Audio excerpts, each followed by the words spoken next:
또 간주 공급의 예외가 또 있거든요. 전체적인 흐름은 이런데 하나씩 짚어볼게요.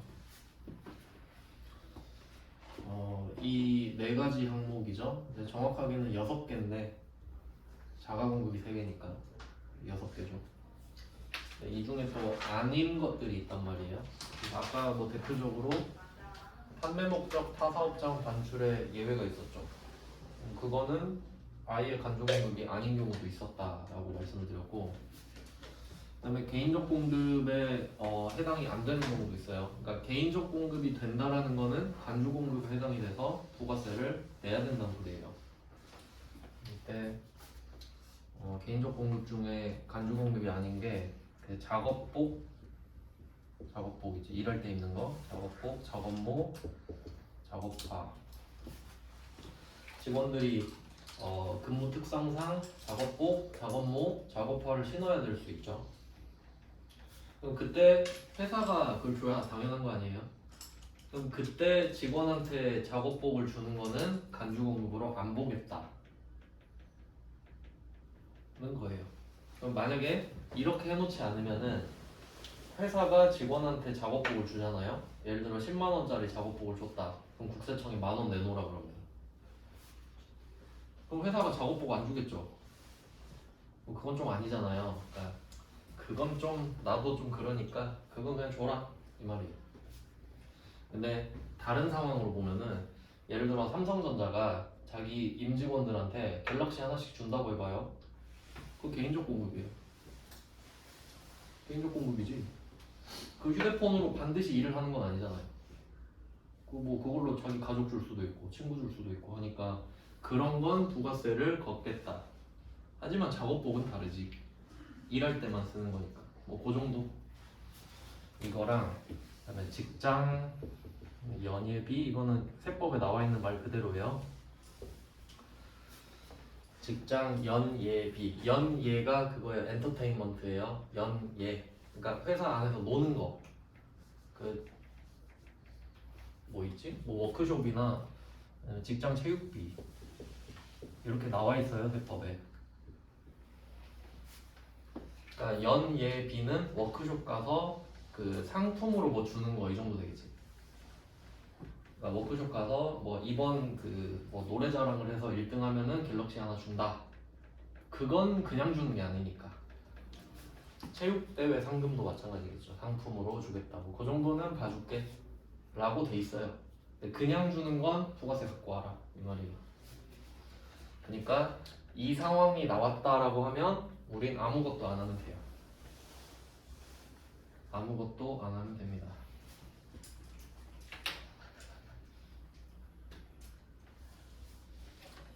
요거랑 관련된 것 일반전표 필요한 부분만 제가 좀 드려서 같이 볼게요. 그 재고자산 쪽에서 적용 8 기억나요? 그거랑 이걸 묶어야 돼요. 개인적 공급. 개인적 공급, 요 사업상 중요도 그렇고 그냥 간주 공급 전체요. 제가 그 부분만 안 갖고 계신 분들이 많을 테니까 그 부분만 제가 드린 다음에 좀 같이 볼게요.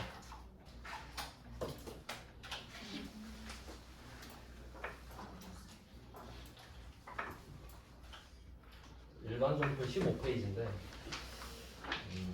네, 일단 제가 출력을 해서 이따 드리겠습니다. 일단 관련된 내용을 보고요. 그 다음에 사업상 증여. 사업상 증여는 말 그대로 증여는 주는 겁니다. 증정하고 수여하고 뭐 그런 내용인데 또 여기에 해당하지 않는 게 있어요. 그 개정 과목으로 치면은 광고 선전비. 광고 선전비 이게 좀 사례가 좀 애매한데 그냥 제 생각을 한번 말씀드려볼게요. 물론 그 상황을 물어보진 않아요, 자세하게. 네, 예를 들자면 사업상 증여랑 광고 선전비가 뭐가 다르냐 하면은 광고 선전비는 그 길에서 찌라시 뿌리는 거 있죠. 찌라시를 뿌리는데 거기 물티슈 붙어 있고 뭐 그런 거 있죠. 그건 광고 선전비예요. 그걸 여러분이 접대를 받았다 생각하시나요 혹시? 그건 아니죠. 그럼 국세청도 그 정도 판촉비는 쓸 수 있지. 판매 촉진비로 그냥 인정해줄게 정도예요. 근데 만약에 내가 개업을 하는데 내가 인맥이 엄청 빵빵해요. 그래서 개업식을 따로 하는 거예요.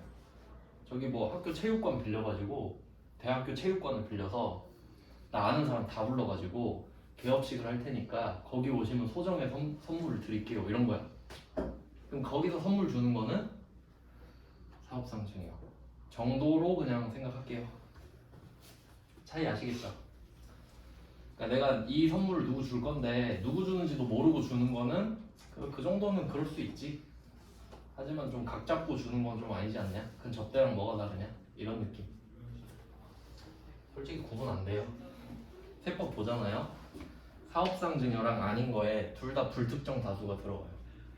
그러니까 키워드를 불특정 다수로 잡으면 안 돼요. 광고 선전이냐 아니냐로 보는 게 맞아요.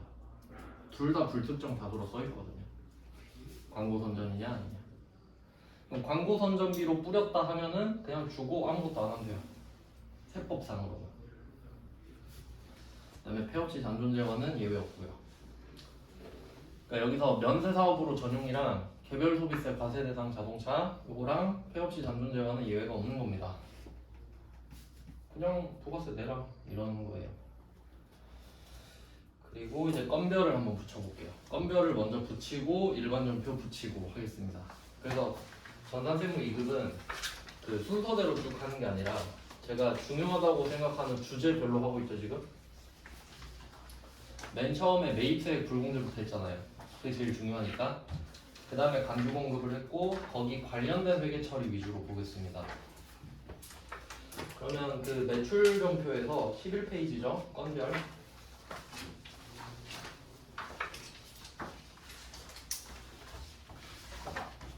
요게 그 좀 세분화를 해놨어요. 한 번에 하면 막 몇십 장 돼버려가지고 제가 그 파일을 쪼개놨는데 그 블로그에 그 쪼개서 올려놨거든요. 그래서 그 출력하신 거에 좀 색깔을 붙이거나 해서 구분을 좀 잘 하실 수 있게 그 있죠. 인덱스 같은 거 붙여서 써놓는 식으로 분류를 하시면 될 것 같고요. 그럼 건별은 14번 건별이죠.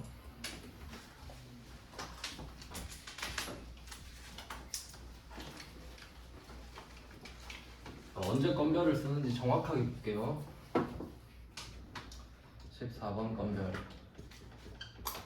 일단 전제는 앞에 10번, 20번 때는 다 매출이잖아요. 내가 과세 물건을 팔았다 하면은 부가세는 내는 겁니다, 그냥. 그러니까 매출 쪽은 내가 과세 물건을 파는데 부가세를 안 내는 경우가 없잖아요. 그러니까 일단 낸다는 전제를 깔고 보면 된다는 거예요. 그럼 14번 건별도 부가세는 내는 거겠죠. 근데 어떤 상황에서 부가세를 내는 거냐 했을 때 이게 그 회계 프로그램에도 그렇고 건별을 설명하는 문구가 무증빙이거든요. 참 저는 그게 좀 애매하다고 봐요. 그래서 저는 뭐라고 말하냐면 제 생각에는 적격증빙 미발급 정도가 조금 더 디테일하지 않나라고 생각하거든요. 그러니까 적격 증빙을 안 줬다가 맞지 그냥 증빙이 없다 하면 너무 두루뭉술하지 않아요? 여기서 이 적격 증빙의 특징을 한번 볼게요. 적격 증빙의 특징이 뭐냐면 일단 뭔지를 알아야 되죠. 이게 뭔지 아시나요? 일단 세금계산서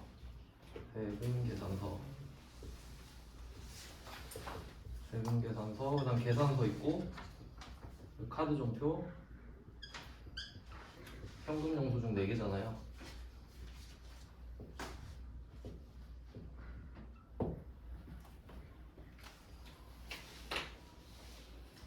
여기 과세가 전제란 말이에요. 과세가. 일단 정리를 좀 해봅시다. 4개가 적격증빙이란 걸 좀 알아야 되는데 일단 내가 과세 물건을 팔아요. 과세 물건을 팝니다. 과세가 전제인데 내가 세금 계산서를 줄 수 있는 경우를 생각해보면 11번 과세죠. 내가 주는 거예요. 물건 파니까. 그리고 세금 계산서는 3개 있죠. 세금 계산서, 영세율 세금 계산서, 수입 세금 계산서. 그럼 우리가 영세율 세금 계산서를 줄 일도 있죠. 그럼 그때는 12번 과세도 있겠네요. 12번 영세죠. 영세.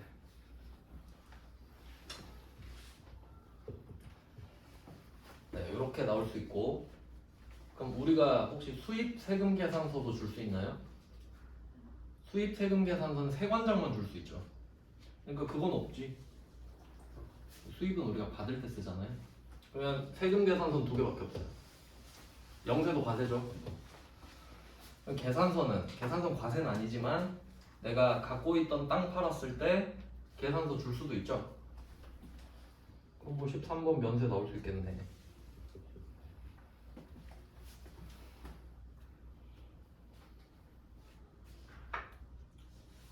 그 다음에 뭐 카드 전표는 여기서 뭐 체크카드나 신용카드나 같은데 카과 있죠. 카과 17번 카과.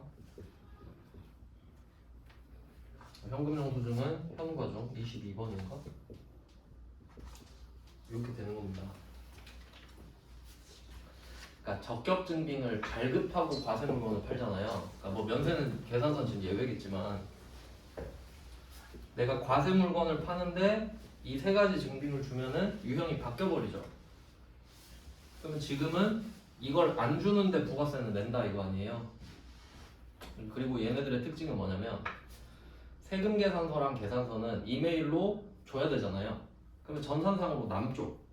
그 보통 홈택스로 이렇게 보내면은 전산상에다 남고, 카드 전표랑 현금 영수증도 발행을 하면 금융감독원이 기록을 다 갖고 있어요. 그러니까 얘네들은 공식적인 기록인 거지.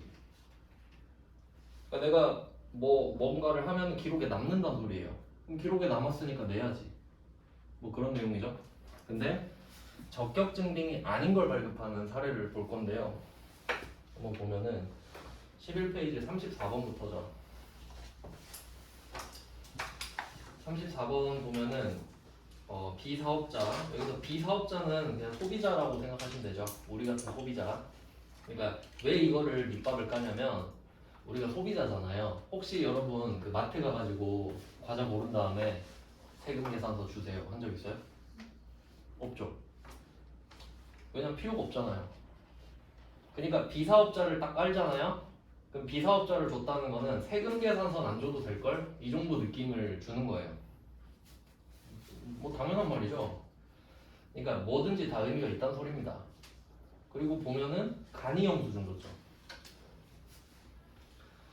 간이 영수증이 저도 여기 주차하고 간이 영수증을 봤는데, 간이 영수증이 똑같이 그릴 수는 없는데 대충 이렇게 종이로 길게 생겼어요. 뭐 영수증 써 있어요. 뭐 회사 도장 찍혀 있고 내가 손으로 금액을 써요. 손으로 금액을 쓴다고. 그럼 내가 저 밑에 주차장에서 이 영수증을 받았잖아요.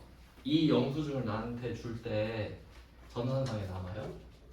안 남죠. 그 말은 국세청이 모른다는 소리죠. 그럼 내가 영수증 받았잖아요, 분명히. 근데 이 거래는 적격증빙 미발급이죠. 그래도 그쪽은 부가세를 내야 되는 겁니다. 법상으로는 그렇다고. 뭐 내진 않겠지만 안 내겠죠. 기록이 안 남는데 뭐하러 내겠어요. 하지만 원칙은 그렇다는 거지. 경각심을 가져라 이 정도예요. 네, 그럼 한번 보면 간이 영수증을 발급했다. 그럼 이거 적격증빙 아니네. 국세청은 모르겠네. 그럼 국세청 입장에서는 아무것도 발급 안 한 거죠, 그냥. 하지만 우리는 부가세를 내야 되잖아요. 그러니까 실제 상황과 한번 비교를 해볼게요. 여러분이 8만 원짜리 물건을 팝니다. 그럼 상대방한테 88,000원을 요구하겠죠. 간이 영수증 88,000원 써서 주겠죠? 준 거예요. 국세청 모르죠. 그럼 여러분은 이 88,000원을 회계상 장부에 안 남깁니다. 그 8,000원은 내가 먹는 거예요. 맞죠? 그게 팩트고, 하지만 우리는 지금 교육을 하고 있잖아요. 부가가치세법상으로는 증빙을 안 주셔도 부가세를 내셔야 됩니다 라고 배우고 있는 거예요 지금. 네, 이걸 보통 현금 매출 누락이라고 하는 거고요. 그러면 그러면 간이영수증을 준 것도 증빙 발급 안 한 거랑 같은 거죠? 그러니까 간이영수증이 첫 번째 포인트고 35번은 거래명세서죠. 그 거래명세서도 간이영수증이랑 좀 비슷하게 그냥 양식을 만들어서 그 서로 아는 거예요. 서로. 그냥 너랑 나랑 거래한 거 서로 알자고. 근데 이게 그 간이영수증이랑 거래명세서가 적격증빙이 아니잖아요. 근데 이게 어떤 의미가 있냐면 만약에 여러분이 세무조사가 들어가요. 세무조사. 그럼 이거 세금계산서 발급했는지 안 했는지 다 볼 거 아니에요. 그럼 그 세금계산서도 왜 발급했는지를 또 물어보거든요. 그러면 내가 그 회사랑 거래한 간이영수증이랑 거래명세서 있죠. 그거 자체도 증빙은 되는 거예요. 그걸 토대로 세금계산서 발급했을 거 아니야. 그 정도는 증빙으로서 효력이 있다고요. 그러니까 부가세를 돌려받는 효력은 없지만 세무조사 같은 거 할 때 증빙은 되잖아. 증거. 거래를 했다는 사실은 입증을 해주잖아요. 하여튼 그 얘네들이 그러니까 적격 증빙과 증빙의 차이를 아셔야 된다라는 거지. 그러니까 지금은 우리가 부가세를 돌려받냐 못 돌려받냐 그런 얘기 하고 있잖아요. 그럴 땐 효력이 없지. 거래명세서 같은 경우에. 그러니까 얘도 내가 거래명세서 백날 주면 뭐예요? 국세청은 모르는데. 하지만 부가세는 내세요. 이런 거고. 그 다음에 36번은 이게 좀 중요하다고 보는데 다 비사업자죠 지금? 34, 35, 36 비사업자 삼총사 나왔잖아요. 그럼 36번은 이거 해석 잘해야 되거든요. 내가 제품을 110만원짜리를 팔았는데 부가가치세가 포함되어 있습니다. 그 위에 공급대가랑 같은 말이죠. 근데 이때 매출에 대한 증빙은 발행하지 않았다라고 돼 있잖아요. 그러니까 현금으로 받았는데 얘는 무슨 말이냐면 부가가치세 포함돼 있죠. 그런데도 세금계산서를 안 줬다라는 뉘앙스예요. 내가 부가가치세가 포함된 걸 팔았는데도 세금계산서를 안 줬다. 두 번째, 현금을 받았음에도 불구하고 현금영수증도 안 줬다. 이런 뉘앙스예요. 두 개를 말한 거라고 지금. 건덕지가 두 개나 있는데 아무것도 안 주셨네요. 이런 거예요. 하지만 부가세 내셔야죠. 이거예요. 그러면 이 상황도 10만 원은 내야 됩니다. 근데 아무도 안 낼 거라고. 맞죠? 그러니까 결론은 34, 35, 36이 다 다른 이야기를 하고 있지만 결과적으로 국세청이 모르는 거래 아닌가요? 그러니까 건별이지. 그러면 이 적격 증빙을 미발급하는 사건을 확장을 해볼게요. 간주 공급 어때요? 정확히 말하면 판매 목적 타사업장 반출을 제외한 간주 공급. 걔는 적격 증빙 미발급이죠. 세금계산서 줄 의무가 없으니까. 근데 부가세는 내죠. 그러니까 간주 공급도 14번이 되는 거죠. 물론 판매 목적 타사업장 반출은 그냥 11번 과세가 된다고 말씀드렸고 아까 세금계산서를 주니까 이렇게 연결이 돼야 된다고요. 실제 상황을 이해하고 유형으로 어떻게 쓸지를 이해하고 분계는 또 어떻게 될까? 자, 이렇게 되고요. 나중에 간주임대로도 나와요.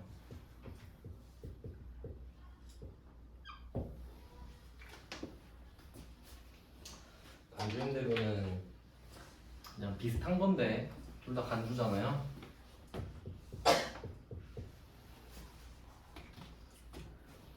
간주임대로는 어떤 느낌이냐면 그 부동산 임대차 거래를 할 때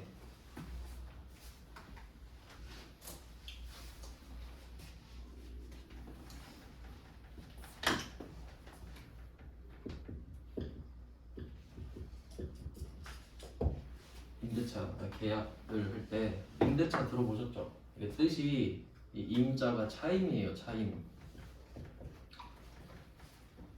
그 사용 요금이라는 뜻 정도로 해석하시면 되는데 요금 정도로 해석하면 돼요. 차임은. 그럼 차임을 걸고 대차를 하는 거죠. 누군가는 빌려주고 누구는 빌리고. 그럼 이렇게 빌리고 빌려주는 형태가 두 가지가 있죠. 첫 번째는 그냥 전세, 보증금만 걸고 빌려주는 경우 있죠. 그럼 금액이 커지겠죠.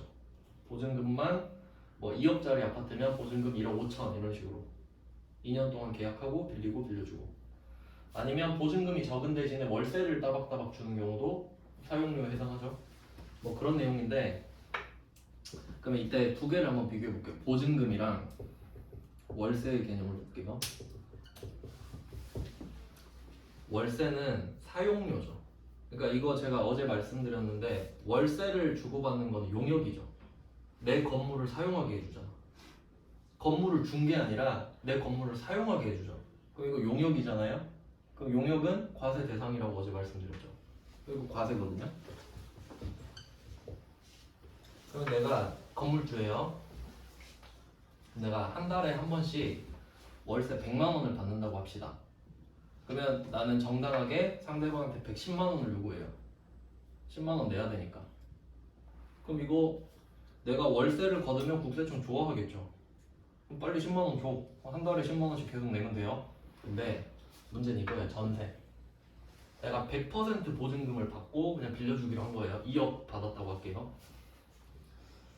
그럼 국세청이 갑자기 와가지고 야, 너 2억 벌었네? 이런 거예요. 그럼 우린 뭐라 그래요? 이거 2년 뒤에 돌려주기로 했는데요? 이러겠죠. 그럼 국세청은 세금을 걷고 싶을 거 아니에요, 지금. 명분이 없잖아. 그러니까 얘는 보증금은 사실 돈 빌려주는 거죠. 우리가 돈을 빌려주는 거죠. 그리고 돈을 회수하는 거지. 이자 없이. 그럼 이거는 금융이니까 면세잖아요. 국세청은 여기에 부가세를 뗄 수가 없잖아요. 근데 얘가 명분을 겁니다. 지금같이 금리 높을 때는 명분이 아주 좋죠. 야, 네가 이거 2억 가지고 솔직히 예금만 넣어봐라. 지금 5% 주던데. 그럼 솔직히 그 정도는 벌었다고 치자. 그럼 그걸 간주 임대료로 만들어요. 지들이 세율을 정한다고요, 그냥. 금리 맞춰가지고. 그러면 지금 예금만 넣어도 5%를 주는데 솔직히 한 4%는 벌었다 치자. 이런 느낌인 거지. 그럼 뭐 2억에 4% 곱하면 한 800 되잖아요. 그럼 1년에 800을 나보고 벌었다 치라는 거예요. 그럼 80 내놓으라고. 그럼 80 내야 됩니다. 뭐 그런 느낌인 거예요. 그러면 간주임대료는 없는 거잖아요, 사실. 서류상으로 없잖아, 그냥. 근데 그냥 내라고 하는 거잖아요. 그럼 얘도 내가 나한테 세금 계산서를 주라고 하겠나요? 아니겠지. 그냥 내라고 하겠지. 그러니까 얘도 적격증빙 위반. 그러니까 얘 둘도 자연스럽게 건별로 포함되죠. 뭐 이런 내용이에요. 그래서 그 34번이랑 35번, 36번, 37번도 똑같네. 문제를 그냥 많이 넣어놨네요. 37번이 아까 제가 말씀드린 겁니다. 과세인데도 세금 계산서를 안 줬고 현금을 받았는데도 현금 영수증을 안 줬구나. 그래서 36, 37은 같은 문제인데 36번은 회계 1급 스타일이고 37번은 세무 2급 스타일이라서 그냥 비교해 보시라고 넣은 겁니다. 그러니까 결론은 34, 35, 36, 37 다 똑같죠. 네, 뭐 그런 내용이고요. 부가세를 내야 된다. 그럼 얘는 34, 35, 36, 37은 실질 공급이죠. 진짜 물건을 팔았잖아요. 그럼 당연히 내야지. 뭐 그런 내용이고. 자, 38번 볼게요. 이걸 어제 했었나요? 이 문제를 했었죠. 그럼 요거는 물건 판 거 아닌데. 그 두 가지 해당되나 볼까요? 첫 번째, 내가 지금 매출거래처한테 선물을 하겠다는 거죠. 그러면 이거 접대잖아요. 그럼 원래는 이 접대할 물건을 사서 줘야 되죠. 그럼 원래 이 물건을 샀을 때 부가세 손해봤어야 되죠. 그럼 한번 시뮬레이션을 돌려볼게요. 지금 이 38번에서 우리가 주는 물건의 가격이 부가세 포함해서 330이에요. 그럼 만약에 이거를 다른 회사한테 샀었잖아요. 그럼 부가세 포함해서 330을 줬겠죠. 거기서 30만 원을 못 돌려받았을 거 아니에요. 그러니까 샀을 때 이미 30만 원은 나가리가 됐어야 됐죠. 하지만 공교롭게 우리는 이 물건을 파는 회사인 거야. 그럼 내가 이 물건을 살 이유가 없잖아요. 살 이유가 없으니까 안 샀어. 그럼 30만 원 손해봐야 되는 상황을 회피했죠. 첫 번째, 매입세액 불공제 사유를 회피했습니다. 두 번째, 그럼 이미 괘씸하죠, 국세청 입장에서는. 근데 또 보니까 얘 매입세액 공제까지 다 받았던 거예요.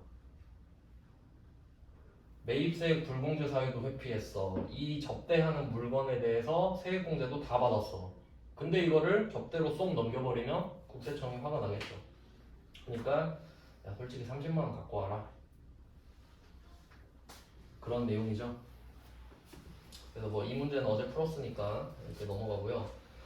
그리고 39번을 한번 보세요. 그러니까 이거는 세무 1급인데 참고만 할게요. 한번 보겠습니다. 39번은 영업부서 이미란 과장의 생일 선물로 당사가 생산한 제품을 줬다. 이게 세무 1급인 거예요. 좀 아리까리하죠. 38번은 사업상 증여죠. 접대한 거니까. 그럼 39번은 뭘까? 생각을 해야 되거든요. 이거는 우리 입장에서 직원 줬으니까 좋은 일 이러면 안 돼요. 국세청 입장을 생각해야 돼요. 국세청이 빡칠까 안 빡칠까? 빡치겠지.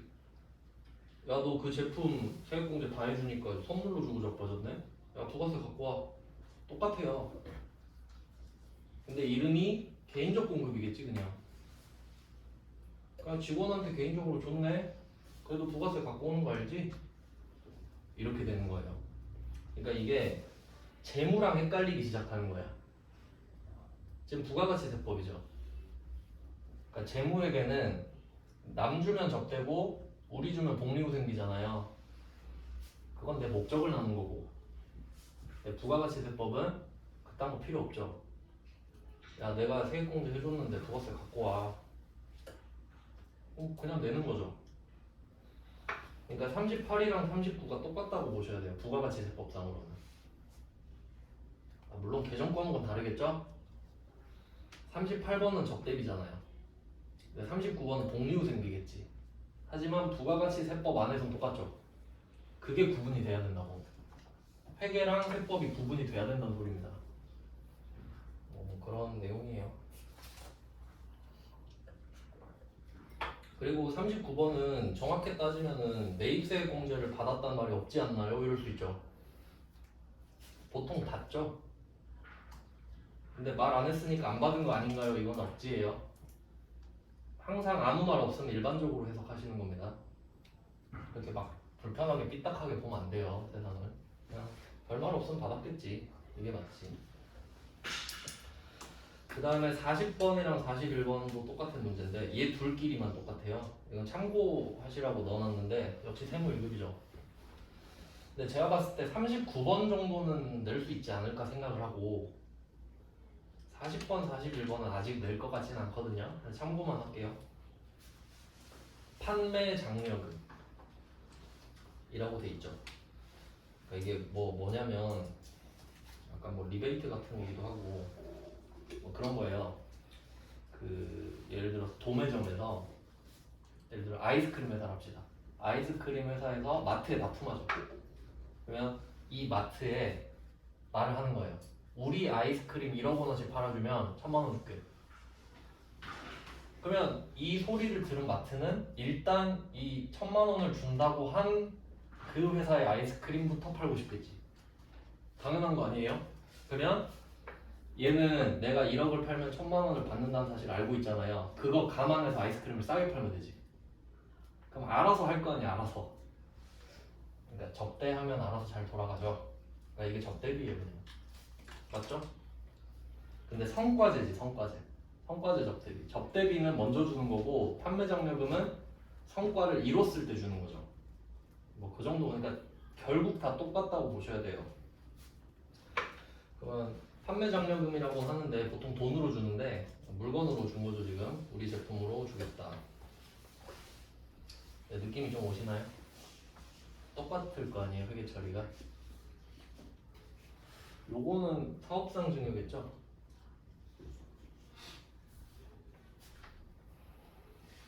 네, 회계 처리는 따로 말씀 안 드릴게요. 계정 과목만 확인하세요. 계정 과목은 그 판매 촉진비라고 써있죠. 판촉이라고 하잖아요. 우리가 흔히 판촉비. 그리고 41번은 판매 장려금 계정을 쓰라고 해서 그냥 계정 과목 때문에 두 문제를 넣고 참고만 하시기 바랍니다. 근데 그냥 제 생각에는 이 39, 40, 41번이 세무 1급 문제지만 이걸 세무 2급 문제에 냈다고 범위를 초과했네 그렇게까지 할 말인가 싶어서 솔직히 똑같잖아요. 그러니까 나오면 좀 푸셨으면 좋겠는 마음에서 넣습니다. 이 정도 보면 되고요. 감정은 간구공부 위주로 갖고 그다음에 일반 문표 드려도 좀 볼게요.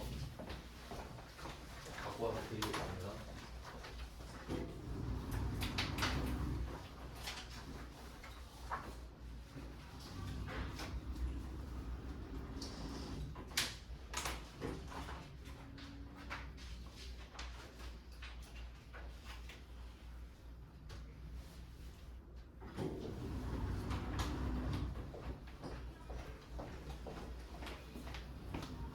일단 지금 관련된 거 한 장만 드릴 건데요. 옆으로 넘겨주세요.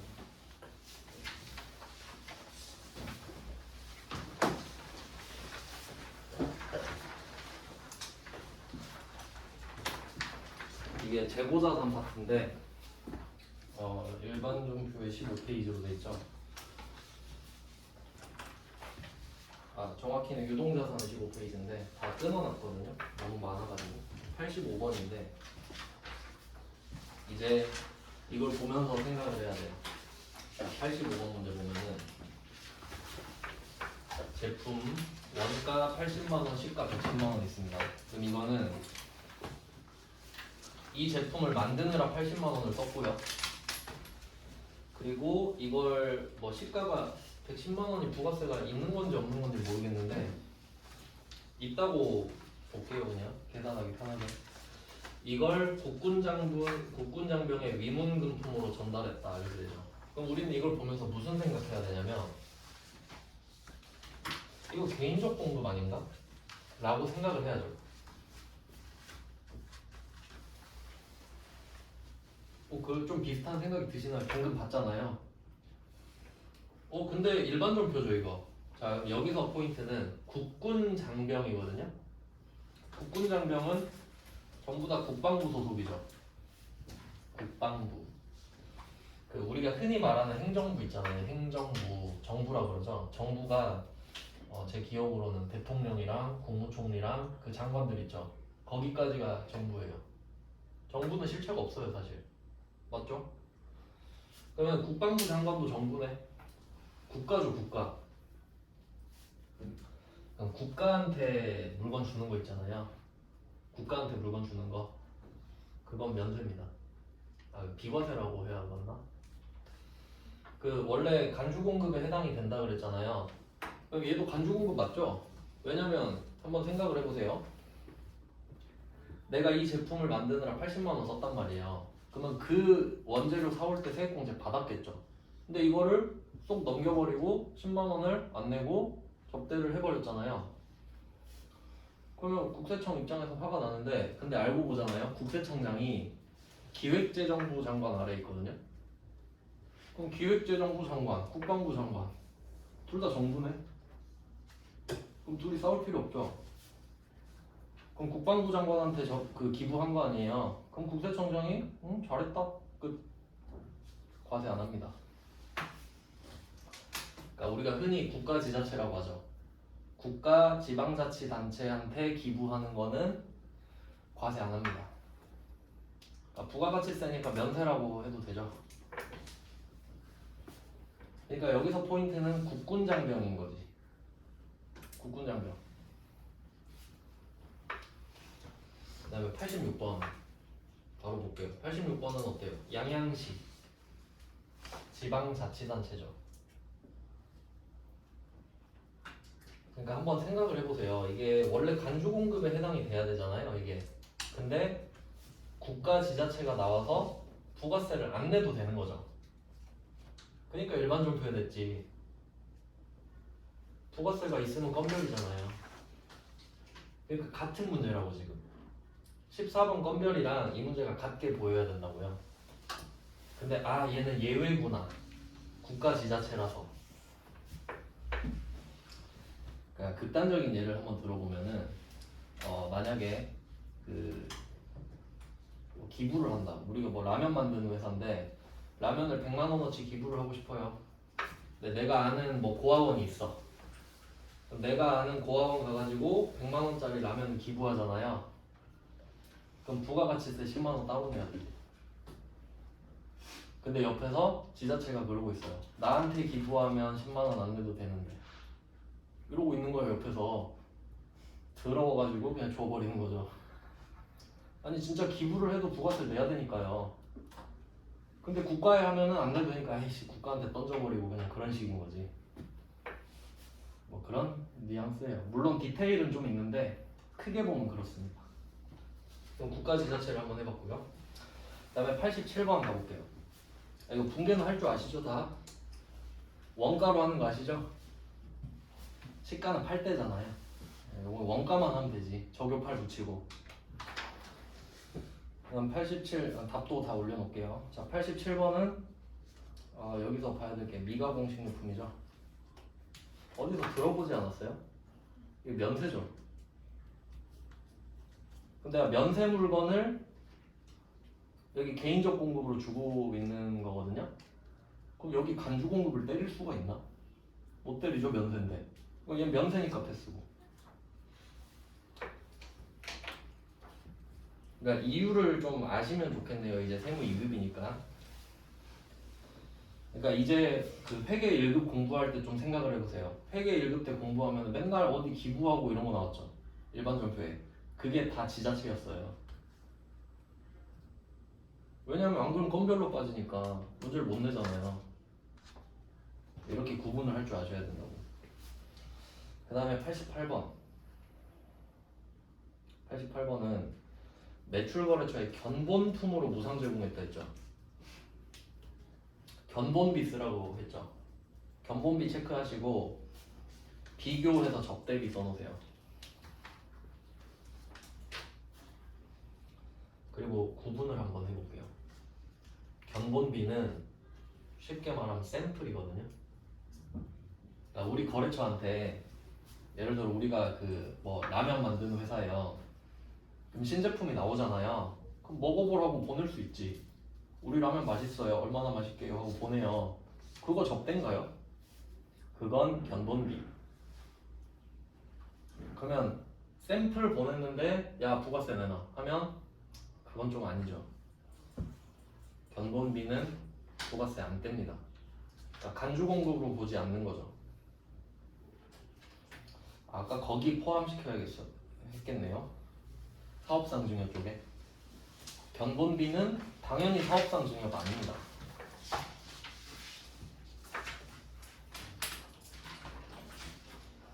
그 다음에 89번. 89번은 창고에서 화재가 발생해서 제품이 소실됐어요. 다 탔죠. 여기서는 또 포인트가 장부가액이라 돼 있죠. 그 위에 85번 문제 보면은 원가랑 시가가 나와야 맞잖아요.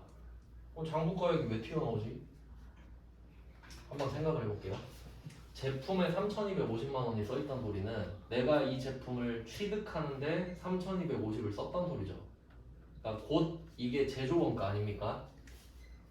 제조 원가를 장부에 써놨죠. 혹시 난 이 금액에 팔아야지 하고 그 금액을 써놓나요? 말이 안 되잖아. 그러니까 이 장부가액은 원가죠.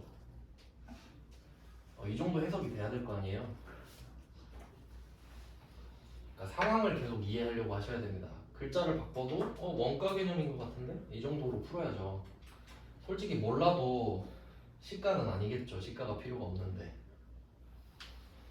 그러면 이때는 뭘까요? 제품이 불에 탔어요. 그럼 국세청에 와서 불에 탔네? 야 이거 폐업시 잔존제거 아니냐? 이러면 여러분 어떨 것 같아요? 국세청 미쳤나 진짜 이럴 거 아니에요. 정신 나간 소리 아닌가요? 아니 폐업시 잔존제와는 물건이 남아있는 상황이고 이거 불에 탔잖아요. 그럼 그냥 봐줘야지 당연히. 얘는 간주 공급 아니죠. 그러니까 이런 식으로 얘는 이래서 간주 공급이 아니구나까지 아셔야 이론 대비가 되는 거죠.